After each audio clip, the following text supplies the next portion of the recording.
అనగనగా అమలాపురం ఊర్లో ప్రసాద్ అనే ఒక వైద్యుడుండేవాడు. చాలా మంచి వైద్యం చేస్తూ బాగా పేరుధనం సంపాదిస్తూ ఉండేవాడు. ఒకరోజు, "ఆ చెప్పు, ఏంటి సమస్య?" అయ్యా, 2 రోజుల్నించి తలనొప్పిగా ఉందయ్యా. ఎలాగైనా తగ్గించండయ్యా. భరించలేకపోతున్నాను. సరే, చూస్తాను. ఆ, సరిగ్గా నిద్ర లేకపోవడం వల్ల ఇలా తలనొప్పొస్తోంది. మందులిస్తాను, వేసుకొని పడుకో, తగ్గిపోతుందిలే. ఇవిగో మందులు, ఆ 2 వరహాలివ్వు.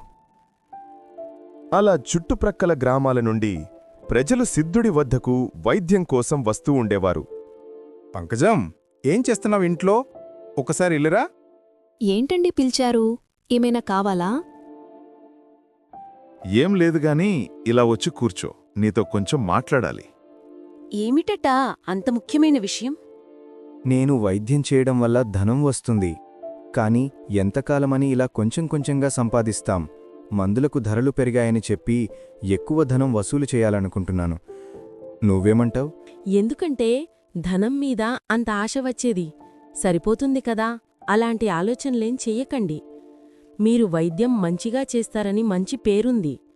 ఇలా చేసి ఆ మంచి పేరు పాడు చేసుకోకండి. ఇదిలా ఉండగా ఓ రోజు విచిత్రమైన వేషధారణతో ఒక వ్యక్తి ప్రసాద్ వద్దకు వస్తాడు. ఎవరు మీరు? ఇలా విచిత్రమైన వేషంలో ఉన్నారేంటి? ధన్యవాదాలు తమ్ముడు ప్రసాద్. ఎవరు నువ్వు? నేను నీకు తెలుసా?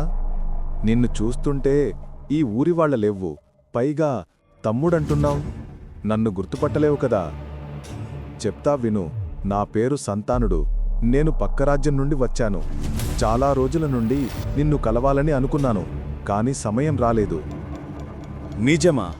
ఏంటా నిజం? నీ దగ్గర మందులతో తగ్గని రోగాలను నేను నా మంత్రశక్తి వల్ల తగ్గిస్తూ ఉంటాను.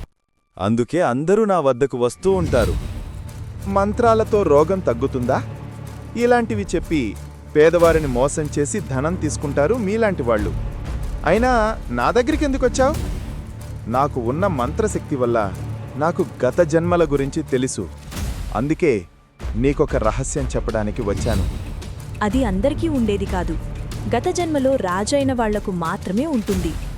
చూడు, నాకు నీలాగే అలాగే ఉంది అంటూ తనకు ఉన్న నీలం రంగు మచ్చని చూపిస్తాడు ఆ వ్యక్తి. అది చూసిన సిద్ధుడు నిజమని నమ్మి చాలా సంతోషించి తన అన్న వచ్చాడని తనతో అక్కడే ఉండమని కోరుతాడు. అలా కొన్ని రోజులు గడిచాక ఓ రోజు ఆ మాంత్రికుడు సిద్ధుడితో ఇలా అంటాడు. రహస్యమా? ఏంటా రహస్యం? త్వరగా చెప్పు. మనం గత జన్మలో తోబుటూలం. నువ్వు నా తమ్ముడివి, నేను నీకు అన్నని. ఇద్దరం 2 రాజ్యాలను పాలించేవాళ్లం. నీ రాజ్యం మీదకు శత్రువులు ఎవ్వరు వచ్చినా నువ్వు ఓడించేవాడివి. నిన్ను ఎదిరించే రాజులే లేరు ఆ జన్మలో. ప్రపంచంలో నువ్వే అందరికంటే తెలివైనవాడివి. ఏంటి, మీరు చెప్పేది నిజమేనా? ఎలా నమ్మాలి నేను? ఈ జన్మలో ఇద్దరం ఒకే రకమైన వృత్తుల్లో ఉన్నాం. అంతేకాదు, నీ నడుంభాగంలో పెద్ద నీలం రంగు మచ్చ ఉంటుంది. ప్రసాద్, ఒక రహస్యం చెబుతాను. రహస్యమా? ఏంటది? నాకు భవిష్యత్తు కూడా తెలుస్తుంది.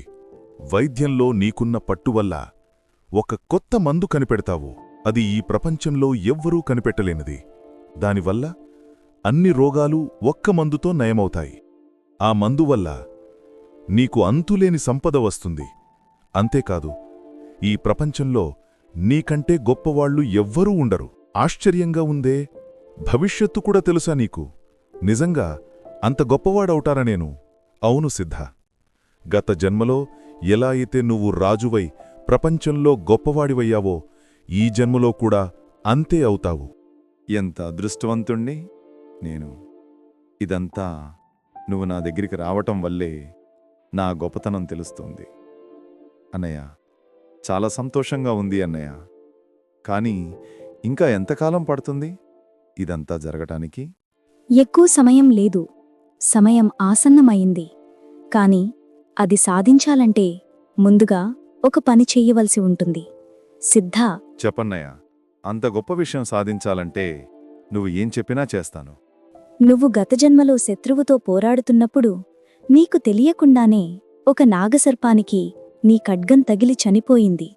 అప్పుడు నీకు నాగదోషం తగిలింది. అది పోవాలంటే పూజ చెయ్యాలి.